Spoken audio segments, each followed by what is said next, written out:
بسم الله الرحمن الرحيم. عن عائشة رضي الله تعالى عنها قالت: قال رسول الله صلى الله تعالى عليه وسلم: عشرة من الفطرة، قص الشارب وقص الأظفار.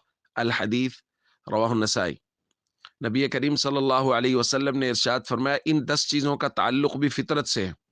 قص الشارب مونچھوں کا کاٹنا، قص الاظفار ناخنوں کا کاٹنا، غسل البراجم ہاتھ پاؤں کے پوروں کا دھونا، اعفاء اللحیہ داڑھی کا بڑھانا، والسواک مسواک کرنا، والاستنشاق ناک کا پانی سے دھونا، نطف الابط اور بغلوں کے بال صاف کرنا، وحلق العانہ اور زیر ناف بال صاف کرنا، وانتقاص الماء اور استنجا کرنا، اور راوی کہتے ہیں 10ویں چیز ہے المضمضہ کہ منہ کو اچھی طرح کلی کر کے صاف کرنا دھونا۔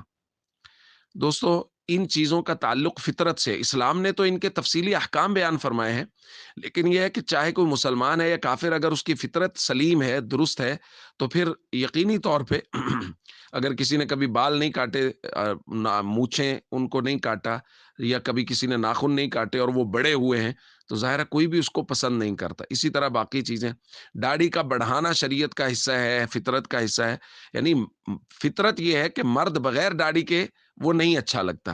اب ہماری یہاں فطرت ہی اگر خراب ہو گئی ہے تو اس سے ہم کیا کر سکتے ہیں؟ داڑھی کے موضوع پہ ہم تفصیلی بھی درس ریکارڈ کریں گے انشاءاللہ۔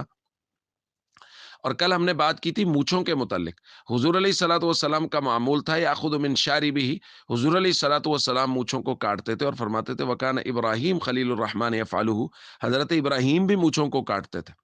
اور دوسری زید ابن ارقم رضی اللہ تعالیٰ عنہ کی روایت ہے ترمذی شریف کی، حضور نے فرمایا من لم یأخذ شاربہ، جو آدمی مونچھیں نہیں کاٹتا فلیس منا، وہ ہم میں سے نہیں ہے۔ تو اس لیے مونچھوں کو بے جا بڑھانا ہمارے یہاں غیروں کو دیکھ کے یہ فیشن بنا لیے گئے ہیں۔ دوستو بحیثیت مسلمان ہمارے لیے سب سے آئیڈیل شخصیت ہمارے آقا حضرت محمد کریم صلی اللہ علیہ وسلم ہے، تو ہمیں ان کی سنت، ان کی مبارک طریقوں پر عمل کرنا چاہیے، نہ کہ غیروں پر، غیر مسلموں کے طریقوں پر اور ان کی شکلوں جیسی شکلیں بنانا۔ حضور علیہ الصلوۃ والسلام فرما رہے ہیں مونچھوں کو کاٹنا چاہیے، اس لیے ہم سب کو چاہیے ہم اس بات کا بہت خیال کریں۔ السلام علیکم ورحمۃ اللہ وبرکاتہ۔